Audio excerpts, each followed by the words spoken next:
आज का जो हमारा टॉपिक है वो बेसिकली एनेस्थीसिया है। आज के टॉपिक में हम लोग कवर करेंगे एनेस्थीसिया की डेफिनेशन, उसका इंट्रोडक्शन, उसको कैसे एडमिनिस्टर करते हैं, उसकी जनरल टाइप्स हमारे पास कौन सी आती हैं, उनकी सब टाइप्स कौन सी हैं, कॉम्प्लिकेशन, एडवांटेजेस और डिसएडवांटेजेस। ठीक है, ये सारी चीज़ें देखेंगे। इससे स्टार्ट करते हैं एनेस्थीसिया।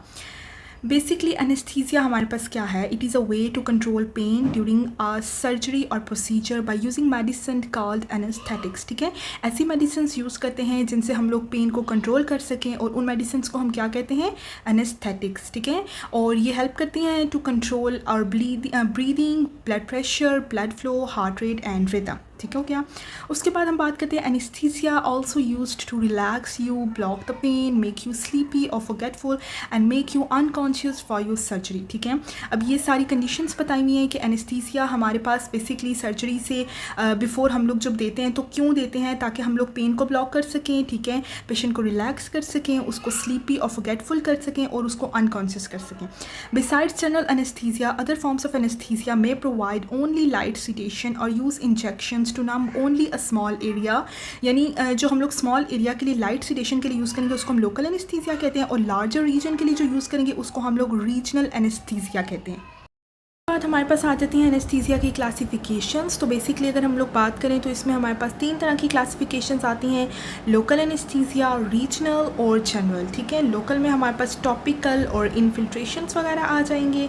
रीजनल में हमारे पास डिफरेंट आ जाती हैं रीजन्स के ऊपर डिपेंड करते हुए: पेरिफेरल नर्व ब्लॉक, गैंग्लियन और plexus block, epidural, spinal, intravenous. ठीक है, जनरल की बात करें तो बेसिकली जनरल एनेस्थीसिया जो हमारे पास होता है बेसिकली वो पूरी बॉडी का होता है। ठीक है, इसमें हमारे पास इसकी डिफरेंट आगे सब डिविजन्स आ जाती हैं, जैसे टोटल इनहेलेशन एनेस्थीसियाज या बैलेंस्ड एनेस्थीसियाज या टोटल इंट्रावेनस एनेस्थीसिया। ठीक है, इसको हम लोग TIVA भी कहते हैं, टीवा भी कहते हैं।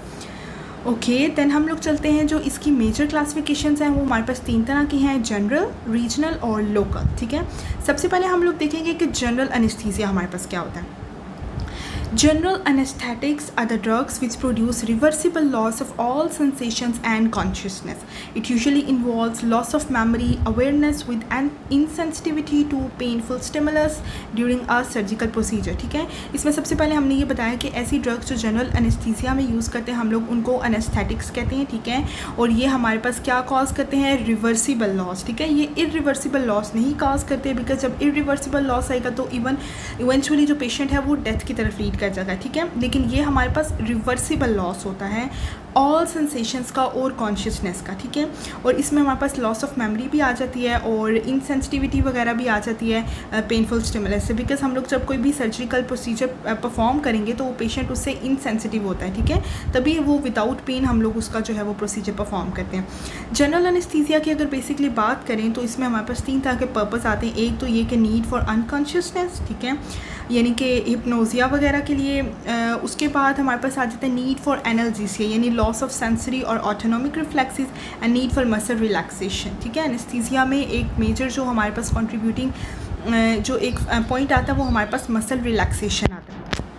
उसके बाद हम लोग बात करते हैं कि जनरल एनेस्थीसिया बेसिकली जो एक्ट कर रहा होता है वो हमारे पास ब्रेन और स्पाइनल सेंट्रल नर्वस सिस्टम पे कर रहा होता है। ठीक है, जिससे हम पेशेंट को अनकॉन्शियस और अनअवेयर करते हैं।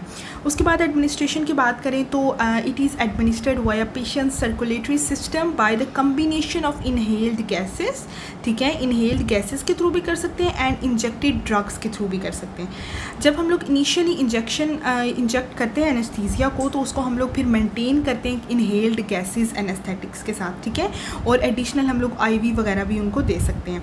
दैन हम लोग बात करते हैं ट्राइड की। तो ट्राइड में बेसिकली हम ऊपर ये डिस्कस कर चुके हैं बात कि इसमें 3 बेसिकली हमारे पास पर्पस आते हैं: एक हिप्नोसिस, ठीक है, एक एनाल्जेसिया और तीसरी चीज़ क्या आती है? Muscle relaxation. ठीक है, फेजेस हमारे पास जनरल एनेस्थीसिया के और या फिर लोकल के या रीजनल की अगर हम बात करें तो 3 ही होते हैं, जिसमें हमारे पास सबसे पहले इंडक्शन है, यानी कि हम लोग इंजेक्ट करें, एडमिनिस्टर करें, दैन उसको मेंटेन करें एंड देन उसके बाद रिकवरी। ठीक है, ये 3 मेजर हमारे पास फेजेस आ जाती हैं। एडवांटेजेस की बात करें तो इसमें कोई कॉन्ट्राइंडिकेशंस नहीं होती हैं, क्विक टू इस्टेब्लिश होता है और नेवर फेल्स टू वर्क। ठीक है, इसके फेलियर के चांसेस बहुत कम होते हैं।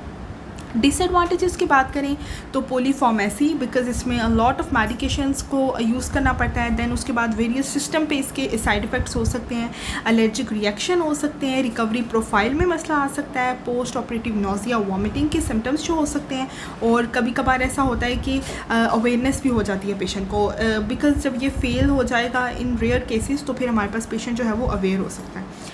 सेकेंड टाइप हमारे पास आती है लोकल एनेस्थीसिया की। ये बेसिकली वो जिसमें हम लोग टेम्परेली जो है ना स्टॉप कर देते हैं, बिकॉज ये लोकल है ना, तो इसमें हम लोग कोई particular area of the body choose करते हैं, ठीक है, उसमें हम लोग टेम्परेरी स्टॉप करते हैं सेंस ऑफ पेन को, ठीक है। और इसमें ये होता है कि डिफरेंस है कि अब जो हम लोग का जनरल था उसमें पूरी बॉडी और हमारा पेशेंट जो था वो अनकॉन्शियस था, लेकिन अब लोकल एनेस्थीसिया में ये एक प्लस पॉइंट है कि पेशेंट जो है वो बिल्कुल कॉन्शियस होता है, ठीक है, पेशेंट खुद देख रहा होता है क्या प्रोसीजर परफॉर्म करें हम लोग, और इसमें माइनर सर्जरीज़ वगैरह आ जाती हैं, और इसको हम एडमिनिस्टर किसी भी स्मॉल इंजेक्शन के साथ या टॉपिकल हम लोग कोई भी ऑइंटमेंट्स वगैरह इसमें यूज़ कर सकते हैं, ठीक है। उसके बाद हम लोग बात करते हैं लोकल एनेस्थेटिक्स की। लोकल एनेस्थेटिक्स में हम लोगों के पास कुछ एग्जांपल्स हैं, जैसे कि लिग्नोकेन है, ब्यूपीवाकेन, रोपीवाकेन, एमिथोकेन एंड प्रीलोकेन, ठीक है। अब जैसे लिग्नोकेन है, इसकी क्विक और शॉर्ट एक्टिंग है, bupivacaine slow and long acting है, एमिथोकेन टॉपिकली हम लोग जो है अप्लाई करते हैं, और प्रीलोकेन जो है वो हम लोग इंट्रावीनस अप्लाई करते हैं, ठीक है। देन हमारे पास जो आ जाती है third one type, major type जो आती है वो रीजनल एनेस्थीसिया होती है। बेसिकली ये डिपेंड कर रही होती है हमारे larger regions of the body में, ठीक है। इसमें हम लोग जो है ना पार्ट ऑफ द बॉडी को हम लोग ब्लॉक कर सकते हैं, उसको लाइक पेरिफेरल नर्व्स हैं, ये सेंट्रल नर्वस सिस्टम की नर्व्स हैं, हम उनको ब्लॉक कर सकते हैं, प्लेक्सिस को ब्लॉक कर सकते हैं, ठीक है। और इसमें ये होता है कि पेशेंट वही बात है कि स्लीपी हो सकता है, और उसके बाद हमारे पास जितने भी लाइक अनकॉन्शियस वाली वो आती है, इसमें भी कॉन्शियस भी हो सकता है पेशेंट, अनकॉन्शियस भी हो सकता है। उसके बाद हम लोग इसमें बात करते हैं, सबसे पहले बात आती है स्पाइनल एनेस्थीसिया की। अब स्पाइनल एनेस्थीसिया हम लोग यूज़ कब कब करते हैं, ये बहुत ज़्यादा इंपॉर्टेंट है कि इसकी इंडिकेशंस क्या हैं। लोअर एब्डोमिनल की जब हमारे पास कोई सर्जरी हो, पेल्विक की, रेक्टल की या लोअर एक्सट्रीमिटी की कोई भी सर्जरी हो, तो हम लोग स्पाइनल एनेस्थीसिया यूज़ कर सकते हैं, ठीक है। इसमें वो ये कि सिंगल डोज हम लोग इंजेक्ट करेंगे पेशेंट की लोअर बैक में, और वो उसको नमनेस कॉज करेगा उसकी लोअर बॉडी में, ठीक है। अब इसमें बेसिकली ये है कि अपर बॉडी ज़्यादातर इन्वॉल्व नहीं होती है, लोअर बॉडी इन्वॉल्व होती है, लोअर बॉडी में ही हम लोग एनेस्थीसिया जो है वो इंजेक्ट करते हैं। बाद हमारे पास आ जाता है एपिड्यूरल या कॉर्डल एनेस्थीसिया, ठीक है। ये स्पाइनल एनेस्थीसिया से सिमिलर होता है। इसमें ये होता है कि लोअर लिम्ब की सर्जरी, या हमारे पास मोस्ट कॉमनली जब लेबर या चाइल्ड बर्थ के लिए जो सर्जरीज़ वगैरह होती हैं, डिलीवरी के टाइम, लेबर के टाइम हम लोग जो है वो एपिड्यूरल एनेस्थीसिया देते हैं, जो जिसमें बेसिकली होता है कि हम लोग इंजेक्शन फ्लूइड जो है वो एनेस्थेटिक्स कि वो हम लोग दे रहे होते हैं एपिड्यूरल स्पेस में, ठीक है। इसमें आप लोग देख भी सकते हैं, ये पिक्चर साथ पोस्ट की गई है। अगर हम लोग इसकी एक्सप्लेनेशन देखें तो उसमें ये है कि this type of anaesthesia involves continuously infusion drugs through a thin catheter that has been placed into the space that surrounds the spinal cord in the lower back causing numbness in the lower body, okay. वही बात है कि इसमें lower body जो है वो involve होगी। उसके बाद आ जाती है हमारे पास एक नेक्स्ट इसकी सब डिवीजन नर्व ब्लॉक, ठीक है। अब नर्व ब्लॉक में क्या है, बेसिकली लोकल एनेस्थेटिक को हम लोग नियर और स्पेसिफिक नर्व और ग्रुप ऑफ नर्व्स में हम लोग इंजेक्ट करेंगे, ठीक है, जो सप्लाई करी होती है बॉडी जो सप्लाई करी होती है बाय द नर्व। अब इसमें आप डायग्राम देख सकते हैं कि नियर बाय और हम लोग नर्व के ऊपर इंजेक्ट करेंगे, और उसको हम लोग क्या करेंगे, वहाँ से नर्व को ब्लॉक कर देंगे, एनेस्थीसिया को इंजेक्ट करें। नर्व ब्लॉक्स जो हैं वो कॉमनली हम लोग कब यूज़ करते हैं, हैंड्स में, आर्म्स में, फीट्स में, लेग्स वगैरह में और फेस वगैरह में अगर हमें चाहिए हो तो, ठीक है। मोस्ट कॉमनली इसमें एग्जांपल आती है ब्रेकियल प्लेक्सिस ब्लॉक की, ठीक है, जो एनेस्थेसियोलॉजिस्ट जो हैं वो यूज़ करते हैं to provide the entire arm and shoulder.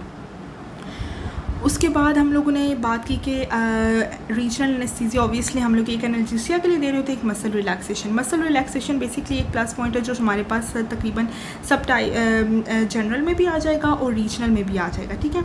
Advantages देखें अगर हम लोग तो रीजनल के, तो ये इफेक्टिव है अल्टरनेटिव टू जनरल एनेस्थीसिया, ठीक है।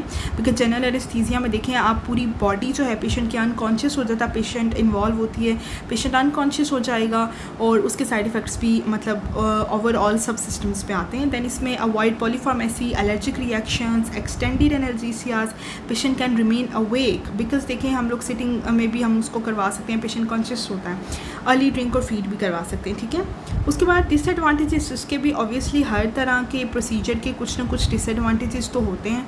इसमें यह कि लिमिटेड स्कोप होता है, इसमें हाई फेलियर रेट है, टाइम कंस्ट्रेंट्स, एंटीकोएगुलेंट्स और ब्लीडिंग डायथीसिस, और risk of neural injury, because obviously हम लोग स्पाइनल कॉर्ड में इंजेक्ट करें या नर्व में इंजेक्ट करें तो स्पाइनल जो या नर्व इंजरी जो है हमारे पास वो मोस्ट कॉमन होती है, ठीक है।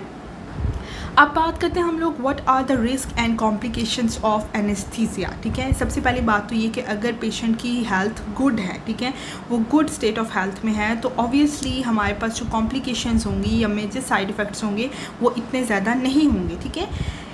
लेकिन ऐसा होता है कि सम ऑफ़ द रिस्क तो हर तरह के एनेस्थीसिया में प्रेजेंट होते हैं, ठीक है, जिसमें हमारे पास हार्ट प्रॉब्लम्स, अगर जनरल एनेस्थीसिया की बात करें तो उसमें हार्ट प्रॉब्लम हो सकती है, pneumonia, sore throat, over vomiting, ठीक है। उसके बाद अगर हाई डोज हमारे पास हो जाता है लोकल एनेस्थीसिया का तो उसमें हमारे पास ब्रेन और हार्ट भी इन्वॉल्व हो सकता है, ठीक है। उसके बाद हेडेक्स वगैरह तो कॉमन है। उसके बाद अदर जो हमारे पास हेल्थ प्रॉब्लम्स आती हैं ना, उसमें हमारे पास हार्ट के साथ साथ लंग्स भी इन्वॉल्व हो सकते हैं, ठीक है। इसमें चांसेस उसके डिजीज़ के या उसके डिसफंक्शन के इंक्रीज़ हो जाते हैं। उसके बाद सर्टन अदर मेडिसिन, स्मोकिंग और ड्रिंकिंग अल्कोहल वगैरह जो होते हैं ना, फॉर एग्ज़ाम्पल एक पर्सन स्मोकिंग कर रहा है या एक पर्सन जो है वो ड्रिंकिंग अल्कोहल कर रहा है, ठीक है, अल्कोहल की हिस्ट्री के साथ हमारे पास प्रेजेंट होता है, तो ऑब्वियसली उसमें कॉम्प्लिकेशंस हमारे पास जो है वो इंक्रीज़ हो जाती हैं, ठीक है, रिस्क वगैरह इंक्रीज़ हो जाते हैं। उसके बाद जनरल हम लोग कॉम्प्लिकेशंस ऑफ एनेस्थीसिया की बात करें ओवरऑल तो हमारे पास nausea, vomiting, hypotension, headache, respiratory paralysis, neurological complication और स्वेयर नमनेस आ सकती है, ठीक है। तो ये था हमारा आज का एनेस्थीसिया का टॉपिक।